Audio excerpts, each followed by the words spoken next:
Okay, good day sa lahat. Ito ay gagawa tayo ngayon ng simple title block. Para makagawa kayo. So open natin bago So open natin siya. Then punta tayo dito ha. Punta kayo doon sa number 1. Then pag pinit nyo ito dito, paper size diyan kayo. Okay, sa paper kayo gagawa. Double click nyo lang yan. Then para maalis nyo yung grid, pipindutin nyo lang yung F7. Okay, meron kayo makikita dyan grid sign. Sa F7 para matanggal yung grid or grid off. Tandaan ha, F7. Okay, pwede naman dyan. O ayan, wala. Ngayon gusto nyo balik uli, pindutin nyo uli F7 ha. Double click lang yan pag nandyan sa loob. Pag sa loob kayo gagawa. Then next, so let us check the unit. So let us set that into millimeter. So hanapin natin millimeter. Okay, okay nyo ngayon. Then next, let us draw now rectangle. So yung quick calculator to quick calculator pag gusto nyo mag-calculate.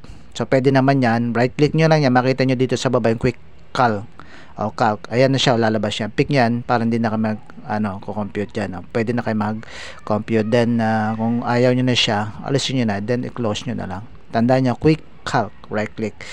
Then we have to draw rectangle here. Okay, so short bond paper lang gagamitin natin. Pick here. So at 212.5 by comma 275. Okay, 275. Ayan na siya ngayon. Pick, then zoom in lang natin. Makikita nyo dyan, gumagawa na kayo sa loob. Then we have to explode this. So explode, X lang natin, X, then enter. So pick the rectangle, then automatic end na siya. Then next, we have to offset. Let us offset this line, vertical line at 50 lang ha, 50 mm, 50 magkabilang side. Then right click, enter, right click, repeat, offset. This time is 10 mm. Okay, then pick nyo to, vertically pick, ayan. Then, pick, ayan siya ha. Enter. Okay. Next. So, hindi na natin right click nyo, offset uli. Then, this time is 5. Offset natin to into 5 mm. Pick, o ayan, nasa gitna na. Then, enter, right click, enter. Then, we have to trim this. Trim ha. Or I type TR. Trim. Trim natin to, this one, then this one. Okay, so right click, enter, o pick nyo na lang enter. Then we have to draw letters. Okay, so ang command gagamitin natin is mtext, empty, then enter, point tayo.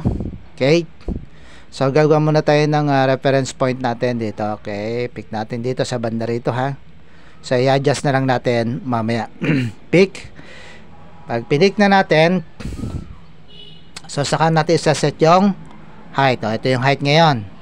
So magiging height natin is only 2.5 mm. So that would be the standard, 2.5 mm. So sulat nyo pangalan nyo hindi the word name. Write your name, then ayan, lagay nyo dyan. Then we have to adjust this and place it on center. Let us pick this one. Pick, move by moving ha, move ang command. Pick. Then ito yung ating base point, yung pagbibitbitin natin. Okay, so approximately dapat gitnang gitna. Okay, around 10 mm layo sa borderline. Okay, then para mabilis, we have to copy this text. Pick, then let us place here yung mga paglalagyan natin ng text. 1, then next is here on center to. So this is the title. Lalagay natin yung title ha, dito nyo lalagay yung title. Then next, here dito naman ay date, lalagay nyo yung date, kailan yung pinasahan at dapat matapos. Then check by, so lalagay nyo ng check, ako nang pipirma yan. Okay, then enter nyo. Then next is we have to edit this, TE or text edit. Pick natin yan, pick ang command na TE, then delete nyo na lang, delete, then the name, technical drafting. Hindi, parang mas maganda gawin na lang natin AutoCAD. Type natin AutoCAD. Ayan, AutoCAD. Okay. Next, let us go to AutoCAD 10. Then next, let us go to the title. So, ang title natin yung gagawin nyo ngayon is the floor plan. So, gagawa kayo na sarili-sarili nyo floor plan ngayon.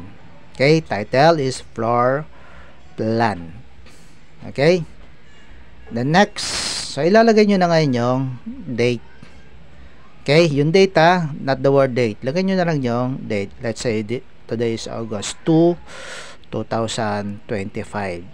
So, iyan lang ang gagawin nyo within this day. So, tapos o hindi, ipapasa nyo yan. Then, check. So, yung word na check, sulat nyo na. Word na check. Okay? Ako na yung maglalagay o pipirma dyan ng date. Kasi ipiprint natin ito. Okay? Check. Next. Dito, pwede na kayo gumawa ngayon. Dito na kayo magdodrawing sa loob ng bond paper na yan. Para piniprint natin yan. Makikita na mismo. Okay? Let's say, let us draw rectangle. Rectangle here. Ayan. Magdodrawing kayo ng rectangle. Procedural na ngayon. Diyan na kayo gagawa din. Offset distance, design. Okay. Halimbawa, maglalagay na kayo. Patapos na kayo. Let us draw text or M-text. So, lagay nyo na dyan. M-text. Anong natin ilalagay? So, ganun lang. Okay?